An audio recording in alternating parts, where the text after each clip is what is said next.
menjatuhkan pidana kepada terdakwa dengan pidana penjara selama 6 tahun dan 6 bulan dan denda sebesar 1 miliar rupiah dengan ketentuan apabila denda tersebut tidak dibayar akan diganti dengan pidana kurungan selama 6 bulan.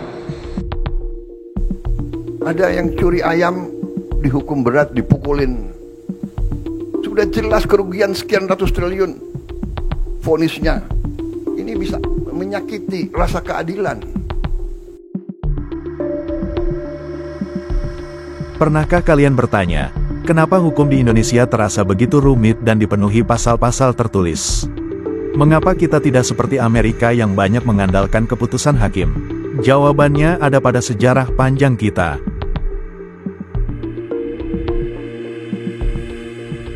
Sejarah hukum Indonesia tidak bisa dilepaskan dari kolonialisme. Sejak abad ke-19, pemerintah kolonial Belanda menerapkan sistem hukum yang mereka gunakan di negaranya, yaitu civil law atau hukum Eropa kontinental. Ini artinya, hukum kita lebih mengutamakan undang-undang tertulis daripada preseden atau putusan hakim, seperti yang berlaku di negara-negara dengan sistem common law, misalnya Amerika dan Inggris. Jadi, apa sebenarnya yang membedakan sistem hukum Eropa kontinental dengan sistem hukum lainnya? Ada beberapa ciri utama yang bisa kita lihat di Indonesia, yaitu: pertama, hukum yang dikodifikasi. Dalam sistem ini, hukum dikumpulkan dalam bentuk undang-undang tertulis, seperti KUHP, Kitab Undang-Undang Hukum Pidana, dan KUH Perdata, Kitab Undang-Undang Hukum Perdata. Semua sudah ada aturannya di dalam buku tebal. Kedua, hakim sebagai penerap hukum, bukan pembuat hukum. Di Indonesia, hakim hanya menjalankan hukum yang sudah ada, tidak membuat hukum baru seperti di negara yang menganut common law. Ketiga, kepastian hukum yang tinggi.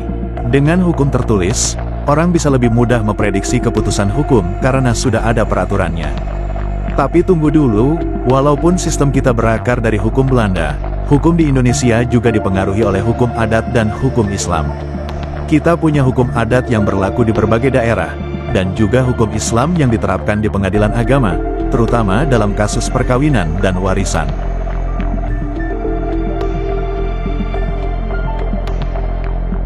Seiring perkembangan zaman, banyak yang berpendapat bahwa sistem hukum Indonesia perlu diperbarui agar lebih modern dan responsif terhadap kebutuhan masyarakat. Perdebatan pun muncul, apakah kita tetap bertahan dengan sistem civil law, atau mulai mengadopsi unsur-unsur common law? Jadi, apakah menurut kalian sistem hukum kita saat ini sudah ideal? Atau perlu perubahan? Tinggalkan pendapat kalian di kolom komentar.